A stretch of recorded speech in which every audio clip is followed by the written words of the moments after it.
যার সমন্বয়ী নেতৃত্ব, আন্তরিকতা ও সাংগঠনিক দক্ষতায় এই দৃষ্টিনন্দন সভাগৃহটি নির্মাণ সম্পন্ন হয়েছে।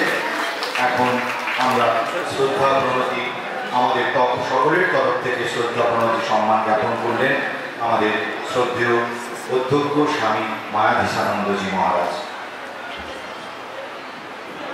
আপনারা সকলে করতালি দেবেন, উলুধ্বনি দেবেন।